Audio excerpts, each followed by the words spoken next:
Hey everyone, Ian King here, editor at Smart Profits Daily with your weekly market insights video.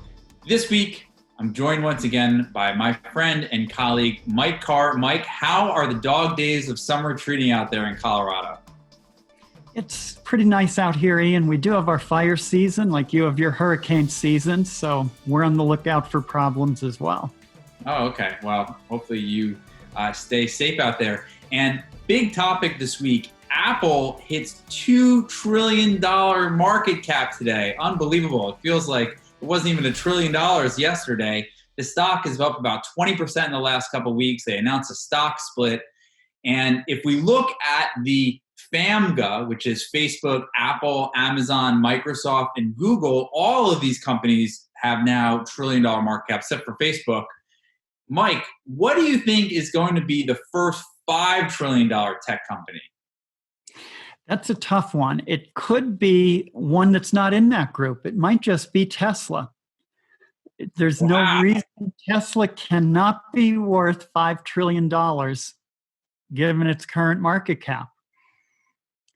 This is a good point. And also, given the reason some people are buying Tesla, which seem to be a little displaced from current reality, and they're just based on future expectations of the car company. That I didn't think of that angle, Mike. You really hit me with a curveball there. Yeah, there's really no reason for Tesla to be trading where it is. So as the market goes up, Tesla will just get bigger and bigger. And as its products grow, it could actually grow into a justified valuation of several $1 trillion. I hear what you're saying, and I'm going to go with something along the lines of Tesla. I think Google will be the first $5 trillion company. Here's why. None of these other companies on my FAMGA list, except for what you mentioned, Tesla, which isn't on the list, have an autonomous driving unit. And I think the future of mobility is going to be, the big battle in the next 10 years. Google has Waymo. Some analysts think it's worth over $100 billion alone. They've got one pilot test going right now outside of Phoenix, Arizona, and they've driven like 10 million miles with their cars on the roads, and they've done billions of miles in simulations. So Waymo and Tesla are right up there in the self-driving car wars, which I think are really going to be the big industry that's up for grabs in the 2020s. And so interesting that you say Tesla and I say Google, so we're both focused on future mobility. Any other things about Tesla that you think that our readers or viewers should watch out for? Yeah, I think that is going to be an interesting race there because Google does have the autonomous driving. They also have more data. So Tesla's connected all that data from their demographic, but Google has collected data from every demographic. And I don't know if that's an advantage or a disadvantage. You know the problem we face with market analysis. Too much data can be a problem.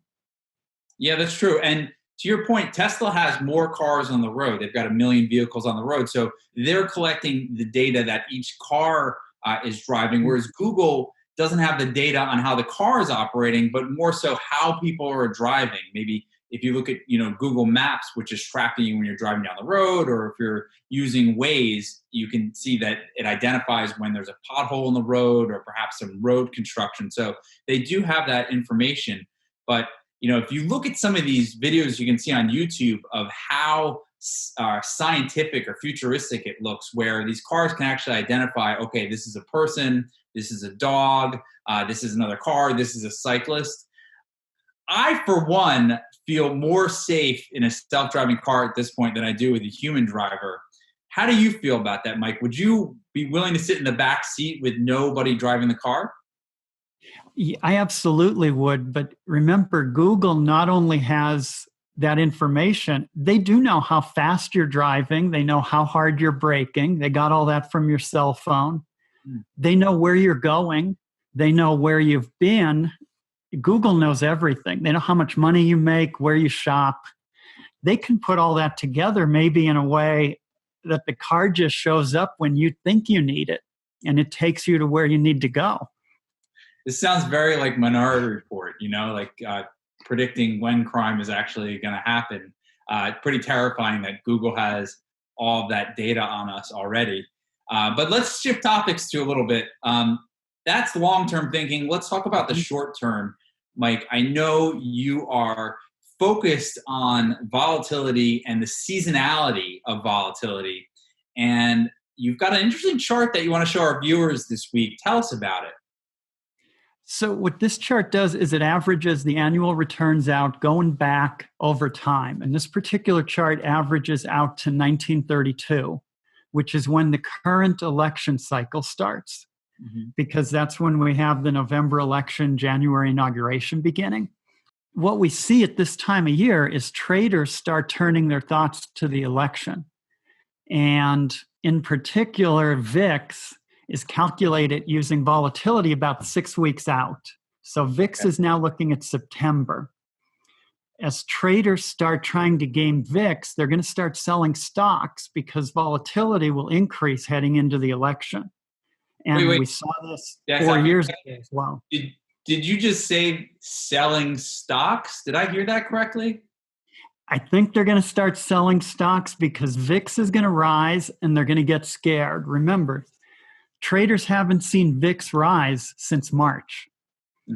So the impact of that, which is normal for this time of year in the election cycle, is going to spook them. And somebody may even sell a share of Tesla. I'll be watching for that. I don't guarantee that one's going to happen.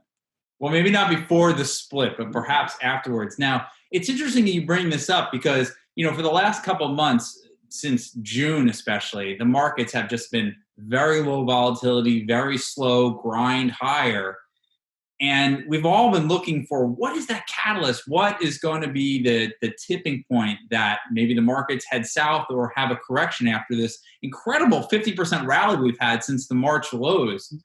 You think perhaps it could be that people kind of front running the uncertainty of the presidential election, right? Correct. We have a tough election ahead of us, and that's going to, I think, change the market. Okay. And what would you be doing? Like, what would be the sectors, especially that you would be selling or maybe perhaps looking to short if you think there's going to be some volatility in the future? I think tech is the obvious short. As far as buying goes, I think it's the exchanges and the brokers, because the market's going to start looking ahead and realize after this short bout of volatility, buyers are going to rush back in. And that's going to boost the brokers just like we saw since March. So names like Schwab perhaps could be one. The Schwab, internet, and companies like that. I know Robinhood's not publicly traded, but they do drive a lot of activity to Schwab and E-Trade, Ameritrade. And speaking of which, I think TD Ameritrade had a terrible week. They had all these outages in the morning.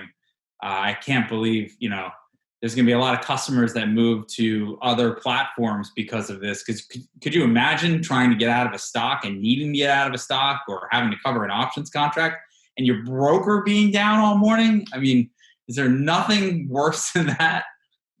But remember, Robinhood had that same problem in the spring when the market was crashing, and they came back just fine. I think money is stickier than we realize. Yeah. Good point. And maybe people get angry for one day and then they move on for it. So Mike, tell us a little bit more how people can learn about trading seasonal volatility. Well, we're going to have a presentation on the strike zone, which is an indicator that incorporates volatility. And you can learn more about that in the description below. Oh, awesome. So just check out the description below and there's a link and they can click on it and watch a presentation on it. That's it. Quick and easy. Perfect. So let's wrap it up for this week. I want to thank everyone for tuning in and watching our video on behalf of Mike Carr and myself. Have a great week, everyone, and we'll speak to you next week. Thank you.